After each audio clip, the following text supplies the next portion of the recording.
Hello everyone, welcome to Indian travel guide. ఏమంటే మన Indian travel guide నుంచి నేను చార్ధామ్ యాత్ర చేస్తానండి. దాదాపుగా 20 డేస్ అండి, దగ్గర 20 డేస్ అండి. ఈ 20 డేస్కి మనకి ఎన్ని కావాలి చెప్పండి. బట్టలు కావాలి, ప్లస్ అనేక రకాల వస్తువులు కావాలి. అసలు మనం ఏమేమి తీసుకెళ్ళాలి?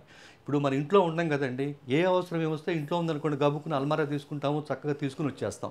కానీ బయటికి వెళ్ళినప్పుడు ఏమండి ఒక్కొక్కసారి అండి షాంపూకి సోపుకి కూడా చాలా ఇబ్బంది పడాల్సి వస్తుంది, దొరకవు అక్కడ, షాపులు తీసి ఉండవు, అనేక రకాల సమస్యలు ఉంటాయి. అందుకని ఏంటంటే చక్కగా మీరు కాశీ వెళ్ళొచ్చు, లేదా చార్ధామ్ వెళ్ళొచ్చు, లేదా సమ్మర్ ట్రిప్కి ఊటీ ఒక వారం రోజులు వెళ్ళొచ్చు, లేకపోతే కేరళ వెళ్ళొచ్చు. ఎక్కడికి వెళ్ళినా సరే మినిమంగా కొన్ని వస్తువులు మనం తీసుకెళ్ళామనుకోండి, కొద్ది ఎకానమీ కూడానండి, చాలా ఎకానమీ. మీకు ఒక్కొక్క విషయం చెప్తానండి. సో ఫస్ట్ ఏంటంటే చూడండి, నేను ఇవన్నీ మొత్తం అన్నీ సర్దుకున్నానండి. ఓకే, మీకు అక్కడికి వెళ్ళి చూపిస్తాను ఒక్కొక్కటి, మీరు చూడండి. ఓకేనా? చూడండి, ఫస్ట్ మనం ప్రయాణానికి బయలుదేరాం. అది చార్ధామ్ కావచ్చు, కాశీ కావచ్చు. ఓ 10-15 రోజులు ఉందనుకోండి, ఎన్ని బట్టలు కావాలి, ఎన్ని సూట్ కేసులు కావాలి? అలాంటప్పుడు మీరు ఏం చేస్తారంటే, చూస్తున్నారు కదా ఇందులో ఏంటంటేనండి, నేను బాగా ఈ మధ్య కొన్నాయి ఇట్లాంటివి ఒక 6 జతలు, బాగా వాడని, ప్రతి ఇంట్లో కూడా ఉంటాయిగా, మన వాడని గుట్టలు ఉంటాయి, ఫుల్లుగా నిండి ఉంటాయి, మనం వాడడం. అవి ఏం చేయాలో అర్థం కాదు. ఇదివరకు ఇట్లాగా స్టీల్ బిందెలు, స్టీల్ డబ్బాలు ఇచ్చేవాళ్ళు రావట్లే ఇప్పుడు. అందుకని ఏం చేస్తారంటే, ఇలా ట్రావెల్కి వెళ్ళినప్పుడు ఏం చేస్తారు అంటే, చక్కగా అవి కూడా దీంతో పాటు చక్కగా తీసుకెళ్ళి ఏం చేస్తారంటే, ఎక్కడ చక్కగా ఏంటంటే అక్కడ డస్ట్బిన్లు ఉంటాయి కదా, అక్కడ పడేయండి. లేదా కనుక చక్కగా నీట్గా మడి చేసి ఒక పక్కన పెట్టారనుకోండి, ఎవరికైనా ఉపయోగపడతాయి. సో అట్లా ఏంటంటే మనం ఈ ట్రావెలింగ్లో ఏంటంటే ఉతుక్కునే బాధ ఇట్లాంటివన్నీ ఉండవు. సో నేను చేసిన ప్రయోగం అది, మీకు నచ్చితే అది చేయండి. సో బట్టల సెక్షన్ అంతా అయిపోయిందండి. తర్వాత వచ్చేటప్పటికి ఎక్కువ దూరం మనం నడవాల్సి ఉంటుంది, చాలా నడవాల్సి ఉంటుంది కదా. ఖచ్చితంగా మీరు ఏంటంటే ఇట్లాంటి సాక్స్ కొనుక్కోండి. ఇది యూజ్ అండ్ త్రో సాక్స్ అనమాట. సపోజ్ మీరు టెంపుల్కి వెళ్ళారు, చెప్పులతో రానివ్వరు, ఎండ ఉంటుంది, లేదా కొండ ఎక్కాలి. సపోజ్ నేను ఇప్పుడు చార్ధామ్ వెళ్తున్నాను, ప్రతి చోట కొండ ఎక్కాలి. నేను ఎక్కాలప్పుడు నేను ఏం చేయాలి? నేను చెప్పులు వేసుకోలేము. పోనీ నేనైతే వెళ్ళగలను, అందరూ వెళ్ళాలని రూల్ లేదు కదా. అట్లాంటప్పుడు యూజ్ అండ్ త్రూ సాక్స్ మీరు తీసుకున్నారనుకోండి, హ్యాపీగా ఎప్పటికప్పుడు వాడేసేయటం, పక్కన పడేయటం, ఈ టెన్షన్ ఉండదు. అట్లాగేంటంటే మన చెప్పులు ఉన్నాయి, ఒక దగ్గర పెట్టాలి, మళ్ళీ చుట్టూ తిరిగి వచ్చి చెప్పులు కలెక్ట్ చేసుకోవాలి, అదొక పెద్ద ప్రహసనం కదా. అలాంటివన్నీ ఇబ్బందులు లేకుండా ఒక 10 కొనుక్కున్నారనుకోండి, ఏమవుద్ది, 10 చోట్ల శుభ్రంగా హ్యాపీగా ఎక్కడికైనా వెళ్ళిపోవచ్చు, అయిన తర్వాత పక్కన పడేయచ్చు. సో ఇలాంటి సాక్స్ తీసుకెళ్ళండి. తర్వాత ఏంటంటే చూడండి, కొన్ని మామూలు సాక్స్ కూడా తీసుకెళ్తున్నారు. ఎందుకంటే కొండ ప్రదేశాలు ఉన్నాయనుకోండి, ఈ సాక్స్ పనిచేయవు, కాస్త గట్టి కావాలి. అట్లాంటి చోటకి ఇలాంటి సాక్స్ మీరు తీసుకెళ్ళారనుకోండి, చెప్పులు లేకపోయినా శుభ్రంగా హ్యాపీగా చక్కగా ఎక్కేస్తారనమాట. చూడండి, ఆ తర్వాత వచ్చేటప్పటికి వాటర్ బాటిల్ అండి. ఈ వాటర్ బాటిల్ ఎప్పుడు చాలా ఇంపార్టెంట్ అండి. ఒక్కోసారి మనకు రాత్రిపూట ట్రైన్లో ట్రావెల్ చేయొచ్చు, బండి ఆగదు, 7-8 గంటల పాటు ప్రయాణం చేస్తుంది, ఉన్న వాటర్ అయిపోద్ది. వాటర్ బాటిల్ అంటే ఒకటి ఉందనుకోండి పక్కన, మనం పట్టి పెట్టుకుంటాం. లేదంటే మనం ఏం చేస్తాం, కొంటాం, అది ఉన్నదనుకుంటాం, ఇది అనుకుంటాం. అట్లా కూడా ప్రతి చోట 20 రూపాయలు 25 రూపాయలు పెట్టి కొనాలి. ఇంకా ముఖ్యమైన విషయం చెప్పనండి, మీరు కనుక ఫ్లైట్లో వెళ్తే ఫ్లైట్లో వాటర్ బాటిల్ వచ్చి 150 రూపాయలు అండి. ఎయిర్పోర్ట్లో 70 రూపాయల నుంచి 150 రూపాయలు ఉంటుంది. ఎక్కడో మన కనెక్టింగ్ ఫ్లైట్కి వెళ్తాము, 4 గంటలు అక్కడ వెయిట్ చేయాలి. అప్పుడు ఏం చేయాలి? 2-3 వాటర్ బాటిల్ 500. ఫుడ్ ఎలాగో తినలేము మనం. ఏమంటే నేను డబ్బులు పెట్టేవాళ్ళ గురించి మాట్లాడలేదు. ఇవాళ ఫ్లైట్ అనేది చాలా కామన్ విషయం. 2 నెలలు 3 నెలలు బుక్ చేసాను అనుకోండి, చక్కగా ఫ్లైట్లో వెళ్ళొచ్చు. డైరెక్ట్గా వెళ్తే ఓకే, మధ్యలో ఒక 4 గంటల కనెక్టింగ్ ఫ్లైట్ పెడితే, ఇప్పుడు నాకు చార్ధామ్కి కనెక్టింగ్ ఫ్లైట్ హైదరాబాద్ అండి, నాకు 4 అవర్స్ వెయిటింగ్, 4.5 అవర్స్ వెయిటింగ్. ఏం చేయాలి చెప్పండి? 2 వాటర్ బాటిల్స్ కొనాలా? చెప్తున్న విషయం అవి కూడా నేను చెప్తున్నానండి. అట్లాగే ఏంటంటే ముఖ్యమైన విషయం ఏంటంటే ఎకానమీ అండి. ఈ ఎకానమీలో ఏంటంటే పర్స్ అండి, మనం మనీ తీసుకెళ్తాం, కార్డు ఒక చోట ఉండకపోవచ్చు. క్యాష్ ఏంటంటే మీరు ఏం చేస్తారంటే 2-3 చోట్ల క్యాష్ పెట్టుకోండి. ఒక చోట కాదు, 2-3 చోట్ల క్యాష్ పెట్టుకోండి. ఎందుకంటే ఒకసారి ఎక్కడైనా మిస్ అయినా కూడా టెన్షన్ పడద్దు. అట్లాగే కార్డ్స్ చూశారు కదా, ఈ కార్డ్స్ అన్నీ కూడా ఏంటంటే ఆధార్ కార్డు, డ్రైవింగ్ లైసెన్సు, ఇవి ఖచ్చితంగా మీరు పెట్టుకోండి. ఎక్కడన్నా ఉందనుకోండి, బైక్ తీసుకెళ్ళొచ్చు, బైక్ రెంట్కి తీసుకొని హ్యాపీగా వెళ్ళొచ్చు, కార్ డ్రైవ్ చేయొచ్చు. అలాంటి చోట మీరు డ్రైవింగ్ లైసెన్స్ లేకపోతే, so driving licence, Aadhaar card ఖచ్చితంగా పెట్టుకోండి. అట్లాగే నేను ముఖ్యంగా చార్ధామ్ వెళ్ళేవాళ్ళు చూడండి, చార్ధామ్ ఉత్తరాఖండ్ వెళ్ళేవాళ్ళు ఖచ్చితంగా ఉత్తరాఖండ్ గవర్నమెంట్ నుంచి పర్మిషన్ తీసుకోవాలండి. ఈ స్టేట్లోకి నేను వస్తున్నాను అనే విషయం ఖచ్చితంగా తీసుకోవాలి. ఇది ఉత్తరాఖండ్ పర్మిషన్ అండి. అంటే ఈ ఉత్తరాఖండ్ పర్మిషన్ కూడా మీకు ఎలా ఇస్తారంటేనండి, ఏ రోజు మీరు ఉత్తరాఖండ్ వెళ్తున్నారు, తిరిగి ఎప్పుడు వెళ్తున్నారు, ఇవన్నీ కూడా నేను ఫర్దర్ వీడియోస్లో నేను చెప్తానండి, ఎలా ఉత్తరాఖండ్లో మనం పర్మిషన్ తీసుకోవాలి ఆ గవర్నమెంట్ నుంచి. ఇవన్నీ ఇప్పుడు ఈ వీడియో అయితే ఏమేమి మనం తీసుకెళ్ళాలి. సో అలా నేను పర్మిషన్ తీసుకున్నాను. దీంట్లో అంటే గంగోత్రికి ఏ టైంలో వెళ్తాం, యమునోత్రికి ఏ టైం వెళ్తాం, ఇట్లా అన్ని వివరాలు డేట్స్తో ఉంటాయండి. ఆ డేట్స్ లోపు మనం మళ్ళీ కిందకు వచ్చేయాలి. తర్వాత ఆ వివరాలన్నీ నేను ముందు చెప్తానండి. ముఖ్యంగా ఏంటంటే ఇదంతా కూడా ఏం తీసుకెళ్ళాలనేది చాలా ఇంపార్టెంట్ అండి. సో నెక్స్ట్ ఏంటంటే ఇక సాక్స్కు తర్వాత ముఖ్యంగా షూ అండి. ఏమంటే ఈ షూ అనేది కొత్తదండి, నేను పాత చూపించట్లేదు, కొత్తది. ఎందుకు ఈ షూ చూపిస్తున్నానంటే మీరు కొండ ప్రాంతాల్లో వెళ్తారండి, ఎక్కడైనా స్లిప్ అయిందనుకోండి, లక్ష ఖర్చు సంగతి పక్కన పెట్టండి, ఏం చేయాలో అర్థం కాదు. ఎప్పుడు కూడా ఏంటంటేనండి చాలా చాలా జాగ్రత్తలు తీసుకోవాలండి ప్రతిదీ కూడా. సపోజ్ మీరు కోటిలోనో ఎక్కడో 200, 300, 1000 రూపాయలు పెట్టి షూ కొన్నారనుకోండి, మీరు కొండ ప్రాంతాలు ఎక్కేటప్పుడు జారిందనుకోండి, ఏంటి పరిస్థితి? ఇప్పుడు 1000 రూపాయలకి షూ అమ్మేవాడు దాన్ని కరెక్ట్గా తయారు చేయడు కదా. చూడండి గ్రిప్ ఉంటుంది చూసారా, ఈ గ్రిప్ వల్ల ఏమవుద్దంటే ఎలాంటి కొండెక్కినా సరే కొండ మీద నడవచ్చు మనం, లేదంటే వర్షం పడుద్ది, జారచ్చు, ఒకటి కాదు కదా ప్రాబ్లం. కాబట్టి వేసుకునే షూస్ కానీ చెప్పులు కానీ మంచి క్వాలిటీ పర్ఫెక్ట్గా కొనండి కొనండి కొనండి, ప్లీజ్ అర్థం చేసుకోండి. జారుద్ది. కొంతమంది ఏం చేస్తారంటే ఇవన్నీ అరిగిపోతాయి అయినా వేసుకుంటారు, ఎక్కడ గబుక్కుని జారుతారు. డబ్బుల సంగతి వదిలేయండి, ఇప్పుడు ఊళ్ళో అనుకోండి ఏదో తిప్పలు పడతాం బయట. కాబట్టి ఖచ్చితంగా మంచి షూ కొనుక్కోండి. నేనైతే చాలా మంచి షూ కొనుక్కున్నాను. ఈ షూ కొనుక్కునే అవకాశాన్ని నాకు ఇచ్చిన ఇండియన్ ట్రావెల్ గైడ్ సబ్స్క్రైబర్స్ అందరికీ ఓకే. సో బ్రాండెడే కొనుక్కున్నాను. తర్వాత వచ్చేటప్పటికి ముఖ్యంగా ట్యాబ్లెట్స్ అండి. నేను రోగిష్టి గురించి చెప్పట్లేదండి, రోగాల గురించి చెప్పట్లేదండి. మనం ట్రావెల్ చేస్తాం ఏమండి, ఎక్కువ తింటాం, అరగట్లేదు, ట్యాబ్లెట్ ఎక్కడి నుంచి వస్తుంది? లేదా మనకు బస్సు పడలేదు, వాంతులు వస్తాయి, ఏం చేయాలి?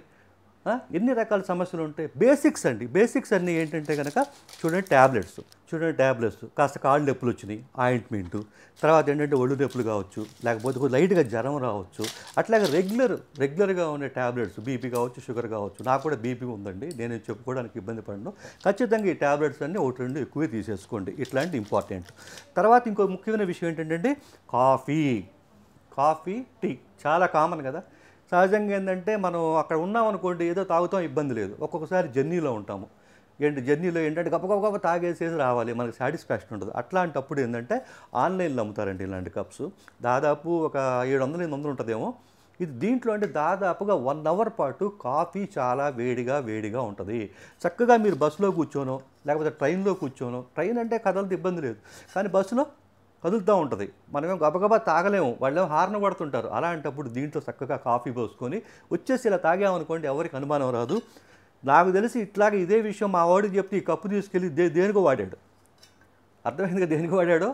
బస్సులో ఎవరికి అనుమానం రాలేదంట, చక్కగా పోసుకొని తాగాడు. సరే ఆ విషయం వదిలేసేద్దాం. ఎలక్ట్రాల్ పౌడర్ అండి, ఇది కూడా ముఖ్యంగా గుర్తుపెట్టుకోండి. ఎక్కడ నీరసం కనిపించింది అనుకోండి, గబుక్కున ఎలక్ట్రానిక్ పౌడర్ మనం తాగొచ్చు. అట్లాగే చూసారు కదండి సోపులు, షాంపూలు, ఇవన్నీ చాలా కామన్ థింగ్ కదా. ఇవన్నీ ఏంటంటే నేను ఎందుకు ఎక్కువ తీసుకెళ్తానంటే ప్లేస్ పెద్ద పట్టదండి. ఇప్పుడు ఒక పేస్ట్ కొనుక్కోవాలి, గబగబ వెళ్ళాంగా బయటికి, ఎక్కడికైనా వెళ్తాం చెప్పండి. సో కాబట్టి ఎక్కువ తీసుకెళ్ళండి, ఇబ్బంది లేదు. సో ఈ సోప్ ఉందనుకోండి, జస్ట్ 10 రూపాయలు అనుకోండి, 2 సార్లు వాడండి, వదిలేసేయండి, పెద్ద విషయం ఏం కాదు కదా అది. అట్లాగే ఏంటంటే చూడండి షేవింగ్ క్రీమ్స్ ఇట్లాంటివన్నీ చక్కగా తీసుకెళ్ళొచ్చు. ఫ్లైట్లో వెళ్తే మాత్రం మీరు ఏం చేస్తారు అంటే కనుక లగేజ్లో వేసుకోండి తప్ప హ్యాండ్ బ్యాగ్లో తీసుకెళ్ళకూడదు. హ్యాండ్ బ్యాగ్లో ఇవి బ్యాకప్ లేవు అంటారు కదా, ఏది ఫోన్ ఛార్జింగ్ అయిపోతే పెడతారు, అట్లాంటివి అసలు తీసుకెళ్ళకూడదు. రేజర్లు తీసుకెళ్ళకూడదు, బాటిల్స్ తీసుకెళ్ళకూడదు, చాలా ఇంపార్టెంట్ హ్యాండ్ లగేజ్లో. అట్లాగే కత్తులు కట్టారు, లేదు మీసాలు కట్ చేసుకునేవని, రేజర్లని, ఇట్లాంటివన్నీ ఎట్టి పరిస్థితుల్లో కూడా మీరు లగేజ్లో తీసుకెళ్ళకూడదు, గుర్తుపెట్టుకోండి. ఫ్లైట్లో వెళ్ళేటప్పుడు ఫ్లైట్ టికెట్ దగ్గరే మనకు చక్కగా చెప్తాడు, ఏం తీసుకురాకూడదని క్లియర్గా చెప్తాడు, ఇబ్బంది పడద్దు దాని గురించి అనమాట. చూసారు కదండి, కాస్త వ్యాజిలైన్ కూడా తీసుకెళ్తున్నాను. అట్లాగే ఏంటంటే వ్యాజిలైన్ అంటే గుర్తుకొచ్చిందండి, మీరు ఏం చేస్తారంటే సన్స్క్రీన్ లోషన్ తీసుకెళ్ళండి, చలికి కానీ ఎండకు కానీ చక్కగా రాసుకోండి. మీరు ఏంటన్న విషయం వద్దండి, అది ఎట్టి బస్సులో నిర్లక్ష్యం చేయొద్దు. బయట ట్రావెల్ చేసేటప్పుడు ఖచ్చితంగా కూడా హ్యాపీగా ట్రావెల్ చేయాలి, అంతేగాని ఇబ్బంది పడకూడదు, దేనికి ఇబ్బంది పడకూడదు. అట్లాగే ఏంటంటే అలాగేంటంటే మనం ట్రావెల్ చేస్తున్నాము, ఎంతసేపటికి బట్టలు ఇవన్నీ చెప్పుకుంటూ వచ్చాం, కొద్దిగా హ్యాపీగా అందంగా కూడా ఉండాలి కదా. ఏం చేయాలంటే నా వరకు చెప్తున్నానండి, ఈ చిన్నపిల్లలకి యూత్ ఇలా వాళ్ళకి కాదు, ఇది షాంపూ అండి. ఇట్లాంటి షాంపూ కూడా తీసుకెళ్ళండి, అక్కడ దొరకవు. నీట్గా వెళ్ళాలి కదా మనం, శుభ్రంగా హ్యాపీగా నీట్గా వెళ్ళాలి. మనం సెల్ఫీలు తీసుకుంటాం, రీల్స్ తీసుకుంటాం, ఏం తీసుకుంటాం. సో ఇట్లాంటి హెయిర్ సంబంధించినవి కూడా తీసుకోండి. అట్లాగే మాయిశ్చరైజర్ గురించి కూడా నేను చెప్పాను కదా.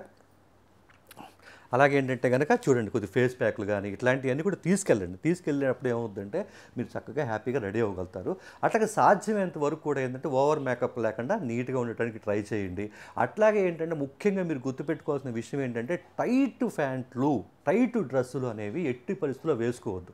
ఈ ట్రావెలింగ్లో చాలా చాలా ఇబ్బంది పడతారు. చూడండి నేను ఇందులో ఏంటంటే వీటిలో దాదాపుగా 3/4 చాలా తీసుకున్నారండి. ఏంటి ఒక 5 ప్యాంటులు తీసుకున్నానంటే అవి 3/4 తీసుకున్నా. బస్ ట్రావెల్‌లో గానీ, లేకపోతే షార్ట్స్‌లో గానీ ఇట్లాంటివి వాడండి. ఇక లేడీస్ అంటారా అవి దాదాపు నాకంటే మీకే ఎక్కువ తెలుసు మీరు ఎలా తీసుకెళ్లారనే విషయం పక్కన పెడితే, ఇకపోతే చలి ప్రదేశాలకు వెళ్ళేటప్పుడు ఖచ్చితంగా మ్యాండేటరీగా మీరు తీసుకోవాల్సినవి ఏంటి తెలుసా అండి? కోట్ అండి. సో ఇప్పుడు ఏంటంటే కనుక చలి ప్రదేశం అనుకోండి, వర్షాకాలం అంటే కనుక రెయిన్ కోట్లు తీసుకెళ్ళాలి ఖచ్చితంగా. చలి ప్రదేశానికైతే మామూలుగా ఇట్లాంటి కోట్లు చూసారా? ఇలాంటి కాస్ట్లీ కాస్త మంచివి కొనుక్కోండి. నేను ఎందుకు చెప్తున్నాను అంటే అక్కడ చలికి వెళ్ళినప్పుడు అవి ఆపవండి. చలి వచ్చేస్తుంది, గజ గజ గజ ఉడికిపోతాము, లేనిపోని ప్రాబ్లమ్స్ అన్నీ వస్తాయి. కాస్త మంచి క్వాలిటీ కొనుక్కున్నారనుకోండి, అక్కడ చలి ఆపాలి, అది ముఖ్యం మనకి. డబ్బుల గురించి కాదండి, మనం ఎలాగో ట్రావెల్ చేస్తున్నాం. అది చేసేటప్పుడు అవి మనం సేవ్ చేయాలి కదా. చూడండి ఇట్లాంటి కోట్ అంటే ఇది చలి అయితే కనుక దాదాపు చాలా వరకు ఆపుద్దండి. నేను చూశాను కూడా, ఇట్లాంటిది నేను తీసుకున్నాను. అయితే ఇది వర్షానికి పనికిరాదు. ఇప్పుడు సపోజ్ చార్ధామ్ వెళ్తున్నారండి మీరు, సపోజ్ మీరు మున్నార్ వెళ్తున్నారండి, లేకపోతే డార్జిలింగ్ వెళ్తున్నారండి. మీరు వెళ్ళే టైం ఏంటంటే వర్షాకాలం అనుకోండి, రెయిన్ కోట్ సరిపోద్ది. లేదా చలికాలం వెళ్తే ఇట్లాంటి కోట్ వేసుకుంటారు, చలిపోద్ది. ఇట్లాంటి మంకీ క్యాప్ కొనుక్కుంటారు, హ్యాపీ. కానీ కొన్ని ప్రదేశాలు వెళ్ళినప్పుడు సడన్గా వర్షం పడుద్దండి. ఏమంటే ముఖ్యంగా చార్ధామ్ వెళ్ళేవాళ్ళండి, యమునోత్రి నుంచి వెళ్ళేటప్పుడు కానీ, లేదా కేదార్నాథ్ వెళ్ళేటప్పుడు కానీ సడన్గా వర్షం పడిందండి. ఎంత భయంకరంగా ఉండదో తెలుసా అండి? ఇక్కడలాగా ఉండదండి. వర్షం పడితే తడుస్తున్నాం ఏముందిలే అనుకుంటారేమో, అక్కడ ఒక్కొక్క వర్షపు చినుకు అనేది మీద పడిందంటే ఐస్ గుచ్చినట్టు కూర్చుద్దండి. హిమాలయాల వర్షం అంటే మామూలుగా ఉండదండి. చాలా మీరు అలర్ట్గా ఉండాలి చార్ధామ్ వెళ్ళినప్పుడు. చార్ధామ్ వెళ్ళినప్పుడు ఒక్కసారి ప్రకృతిని మీరు గమనిస్తూ ఉండాలి. దారి గమనించాలి, ప్రకృతిని గమనించాలి. ఈ ప్రకృతిని గమనించాలనుకోండి, ఆకాశం ఒక మధ్య మధ్య చూస్తుండండి. ఎక్కడైనా మేఘాలు వస్తున్నాయా, డౌట్ వచ్చిందా, ఎట్టి పరిస్థితుల్లో మీరు ఎక్కడొక్కడ ఆగండి, మీరు రిస్క్ చేయొద్దు. ముఖ్యంగా యమునోత్రి వెళ్ళేటప్పుడు అండి, యమునోత్రి వెళ్ళేటప్పుడు కొద్దిగా నడవాల్సి ఉంటుంది, ఎక్కువ ఫెసిలిటీస్ ఉండవు. కాబట్టి కేదార్నాథ్ బద్రీనాథ్ వెళ్ళేటప్పుడు మనం వెళ్ళినప్పుడు అందరూ కూడా చాలామంది ఉంటారు, అందరూ గమనిస్తుంటారు. మీరు కూడా అలర్ట్గా ఉండండి, చాలా ముఖ్యమైన విషయం. చెప్పా కదా, డ్రెస్ సెన్స్, అలాగే గ్లౌస్. నేనేం చేస్తున్నానంటేనండి, ఇక ఢిల్లీలో కొనుక్కుందాం అనుకున్నానండి. వర్షం వచ్చినా రాకపోయినా మీరు ఏం చేస్తారంటే ఆయా ప్రదేశాలకు వెళ్ళినప్పుడు ఈ ప్లాస్టిక్ అమ్ముతారు వర్షానికి. అందులో మంచి ఒక 3-4 పెట్టుకోండి పక్కన. మళ్ళీ 10,000, 5,000 పెట్టి 20,000 పెట్టిన కొనమని చెప్పట్లా. అట్లాగే ఏంటంటే మీరు చార్ధామ్ వెళ్ళినప్పుడు ఖచ్చితంగా ఆక్సిజన్ సిలిండర్ ఒకటి మీతో పాటు తీసుకెళ్ళండి. ఆ తర్వాత ఏంటంటే కనుక నెక్స్ట్ వీడియోలో ఏం చేస్తానంటే చార్ధామ్ ఎలా వెళ్ళాలి, చార్ధామ్ ఎలా వెళ్ళాలంటే కనుక ఇక్కడ నుంచి ఢిల్లీ వెళ్ళాలా, లేకపోతే విజయవాడ నుంచి ఫ్లైట్ బుక్ చేయాలా, ఇట్లాంటివి కాదండి. A to Z ఫ్లైట్ ఇన్ఫర్మేషన్తో పాటు A to Z పర్ఫెక్ట్గా నేను చెప్తానండి. సపోజ్ మీరు చార్ధామ్లో ఇందాక చూపించా కదండి పేపర్స్, మీరు ఇలాంటి పేపర్స్ చూపించారు కదండి, ఏది చార్ధామ్ ఎంట్రన్స్ సంబంధించిన పర్మిషను. మీరేంటంటే కేదార్నాథ్కి 20వ తారీఖు వెళ్ళాలనుకోండి సపోజు, మీరేంటి ఖచ్చితంగా 20, 21 ఈ 3 రోజులకే ఇస్తాడు పర్మిషన్ అక్కడ. అప్పుడు ఏంటంటే మీరు ఈ గుర్రం మీద దాని మీద వెళ్ళారనుకోండి, ఓకే, ప్రాబ్లం ఏం లేదు. కానీ ఫ్లైట్ ఎలా బుక్ చేసుకోవాలి, ఎక్కడి నుంచి, విజయవాడ హైదరాబాద్ నుంచి కాదు నేను చెప్పేది, కేదార్నాథ్లో ఎలా ఫ్లైట్ బుక్ చేసుకోవాలి, ఎంత షార్ప్గా పనిచేస్తే మీకు ఫ్లైట్ బుక్ అవుద్ది, చాలా చాలా వివరాలు ఉన్నాయండి. ఆ ఫ్లైట్ ఏంటి అంటే మీరు గుర్రం ఎక్కి వెళ్ళినా 5,000, 6,000 అవుద్ది, ఫ్లైట్ హెలికాప్టర్ వెళ్ళినా కూడా మీకు 5,000, 6,000 అవుద్ది. ఈ హెలికాప్టర్ బుకింగ్ ఎట్లాగా, ఇవన్నీ కూడా నెక్స్ట్ వీడియో చెప్తానండి. అది అయిపోయిన తర్వాత చార్ధామ్ అంతా కూడా A to Z మన ఛానల్లో వస్తుంది. మీరు బాగా రెడీగా ఉండండి. ఏమైనా నేను మర్చిపోతే కనుక ఖచ్చితంగా మీరు కామెంట్ సెక్షన్లో సార్ ఈ మర్చిపోయారని పెట్టండి. మన సబ్స్క్రైబర్ అందరికి కూడా ఎంతో ఎంతో ఉపయోగకరంగా ఉంటుంది. ముఖ్యంగా నేను ఛానల్లో ఏం చెప్తున్నానంటే నాకు తెలిసినంత వరకు నేను చెప్పానండి. ఇవన్నీ కూడా దాదాపు అందరికీ, జెంట్స్ కానీ లేడీస్ కానీ చాలా కామన్ ఇవన్నీ. కాకపోతే కొన్ని లేడీస్ కొన్ని ముఖ్యమైనవి ఉంటాయి కదా, అవి యాక్చువల్గా ఏంటంటే మీరు అవి ఒకసారి ఆలోచించుకొని సపరేట్గా మీరు పేపర్ మీద రాసుకుని అవి మీరు తీసుకెళ్ళండి. నాకు తెలిసినంత వరకు కామన్గా ఉన్నవని కూడా నేను చెప్పడం జరిగింది. సో మరో చిన్న విషయం అండి, సూట్ కేసుతో పాటు ఇట్లాంటి ఖాళీ బ్యాగ్ ఒకటి తీసుకోండి. సపోజ్ మీరు కేదార్నాథో, బద్రీనాథో, గంగోత్రో, యమునోత్రి ఉందనుకోండి, రూమ్లో ఈ సూట్ కేసు అంతా మోసుకెళ్ళలేరు కదా. అందుకనంటే కావాల్సిన వస్తువులు మినిమం చార్జర్ కావచ్చు, లేకపోతే ఏమైనా కోటు కావచ్చు, లేదా ఆ వాతావరణం ఆహ్లాదకరంగా ఉందనుకోండి హ్యాపీ, లేదనుకోండి రెయిన్ కోట్, ఇవన్నీ కూడా కావాలి. కాబట్టి చక్కగా ఏంటంటే ఇలాంటి బ్యాగ్ తీసుకొని హ్యాపీగా ఇలా భుజాన్ని వేసుకొని షూ వేసుకొని చక్కగా హర హర మహాదేవ శంభో శంకర ఓం నమ శివాయ అన్నారనుకోండి, అనక్కర్లేదు. కేదార్నాథ్ వెళ్తే వాళ్ళకి వీళ్ళకి కాదు, నిమిషానికోసారి శివుడు కనపడతాడు. మామూలుగా కనపడ్డు శివుడు, ఎట్ట కనపడతాడు తెలుసా, నాట్యం చేస్తూ కనపడతాడు. మీరు వెళ్తారుగా, మీరు వెళ్ళినప్పుడు చూడండి శివుడు ఎన్నిసార్లు కనపడతాడు. మళ్ళీ భూమి మీద అంటే ఋషికేశ్ దగ్గర వచ్చేంత వరకు కూడా మళ్ళీ కూడా శివనామస్మరణ తప్ప, విష్ణునామస్మరణ తప్ప మనకేం గుర్తురాదు, మాట్లాడలేము. ఎందుకంటే ప్రతి నిమిషం అదే. మళ్ళీ కిందకి రాగానే ఆడేమయ్యాడు, ఈడేమయ్యాడు, కొంప ఏమైంది, పెళ్ళాం ఏం చేస్తున్నాం, మొగుడు ఏం అంటే, పెళ్ళంతో వస్తే పర్వాలేదు, కుటుంబంతో వస్తే పర్లేదు. నాలాగా ఒక్కడొచ్చారనుకోండి, మన ఇల్లు ఎలా ఉందో, మా కార్లు ఎలా ఉన్నాయి, మా వంటలు ఏమైపోయినాయి, నా డబ్బులు ఏమైపోయినాయి, మా వ్యాపారాలు అన్నీ కిందే గుర్తుకొస్తాయి. కాబట్టి హ్యాపీగా వెళ్ళండి. నేను మళ్ళీ ఒక ముఖ్యమైన విషయం చెప్తానండి, చార్ధామ్ వెళ్ళటం పెద్ద రిస్కే కాదు. అనవసరమైన భ్రమలకు లోన్ అవ్వద్దు. చార్ధామ్ హ్యాపీగా వెళ్ళి రావచ్చు. మీరు మనాలి ఎలా వెళ్తున్నారో వెళ్ళొద్దు, డార్జిలింగ్ ఎలా వెళ్తున్నారో అలాగే రావచ్చు. పెద్ద ఇదేం కాదు. కొన్ని లక్షల మంది వెళ్తారండి నెలకి, లక్షల మంది. కాబట్టి ఏది కాదు, జీవితంలో అందరూ ప్రతి వాళ్ళు ఒక్కసారైనా కేదార్, బద్రి, గంగోత్రి, యమునోత్రి చూస్తే మానవ జీవితం అంటే ఏంటో అర్థం అవుతుందండి. సో నెక్స్ట్ మళ్ళీ హరిద్వారు, గంగోత్రి, యమునోత్రి, ఋషికేశు, అసలు కేదార్నాథ్, బద్రీనాథ్, హిమాలయాలు, హెలికాప్టర్లు, విమానాలు, అస్సలు 20 రోజులు. ఏది ఏమైనా మన ఇండియన్ ట్రావెల్ గైడ్ సబ్స్క్రైబర్స్ అందరికీ నాకు ఈ అవకాశం ఇచ్చినందుకు, మొన్నటిదాకా రైలు వెళ్ళే కదా, ఇప్పుడు అంతా విమానాల్లో వెళ్తున్నాను అనమాట. చూసారా, అంతా మీదయ్యే కదా. ఓకేనా, మళ్ళీ కలుద్దాం. ఓకే, జై హింద్, థ్యాంక్ యూ.